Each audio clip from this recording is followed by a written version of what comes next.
A few weeks ago, I got the chance to check out one of the coolest riding spots in Maine, Bacon Hill.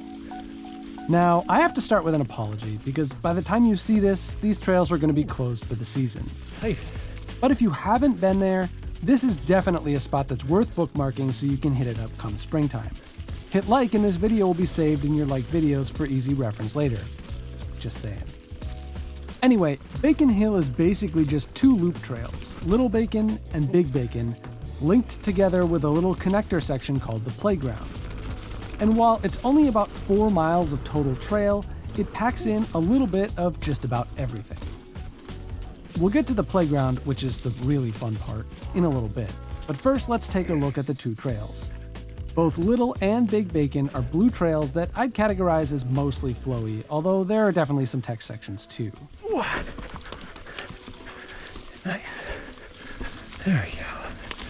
Both trails are super fun, but they definitely highlighted one of my biggest weaknesses. Oh, turn. Cornering. It's 4 miles of trails squished into a relatively small plot of land, so there are a lot of corners to deal with, and yeah. Okay, I'm riding like garbage right now. I'm pretty bad at them. I already kind of knew that, but this particular ride really highlighted it for me, and it's something I've been consciously trying to improve upon ever since. Oh, come on. Especially for beginners, cornering probably doesn't seem like the sexiest skill to learn. I mean, who cares about turning, right? But the more I ride, the more I realize the good cornering skills are kind of the foundation of everything else. Not being able to corner well eats up so much speed that it can make doing a lot of other features impossible. So it's definitely something that I'm going to keep working on. Even if you're bad at cornering though, these trails are pretty fun. But let's get to the playground and my other big weakness, which is jumping. Little Bacon and Big Bacon are connected by this little section of trail that's rideable and glorious in either direction. From one side, you swoop down a couple of huge berms to hit some jumps and rollers in the valley. Or you can come down from the other side, dropping off a rock and zooming into those same berms and rollers. There are also climbing trails for both sides, although I'll admit I hike-a-biked up a few times before I realized they were even there. They're hard to see when they're covered with leaves. My first goal was this rock drop. In terms of height, it's not huge, maybe 2 or 3 feet, but it's the first drop I've tried with a pretty steep landing. There's also a little bit of a rut at the beginning, such that I don't think you'd want to try rolling it. So I was pretty nervous as I dropped in for the first time. Ooh, yeah! Ooh.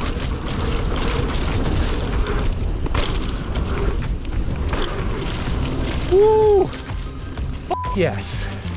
As you'd expect, with that steep landing, it's actually pretty easy and really fun. It's perfectly designed so that as long as you don't touch your brakes on the run-in, you'll pretty much be fine. And the steep landing feels amazing compared to the drop to flat that I have at home. After the drop, of course, comes some jumps, and I spent a lot of time here looping around, hitting them from both sides.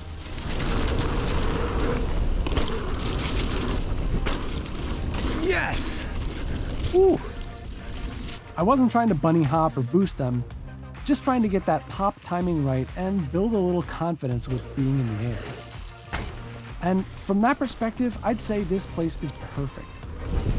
Oh yeah! The jumps are all small enough that they're not super intimidating and they can all be rolled.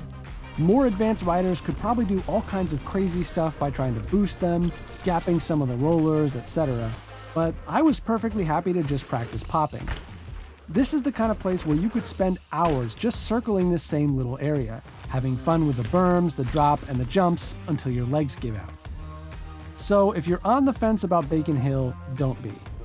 It alone is worth a drive up, and there are some other cool trails in Bethel to check out too. They're all closed for the winter and hunting season right now, but when things warm up again next spring, this is high on my list of spots to revisit. And maybe when I come back in the spring, I'll find the wall ride.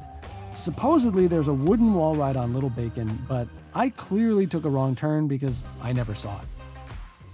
If you like this video, hit subscribe, and help me out by hitting the like button so other people can find it. I post new videos every week, and I've got some cool stuff coming up. Also, shout out to the guys I met at Blackstrap the other day. That's the first time I've ever run into someone in real life who recognized me from YouTube, and that was pretty cool.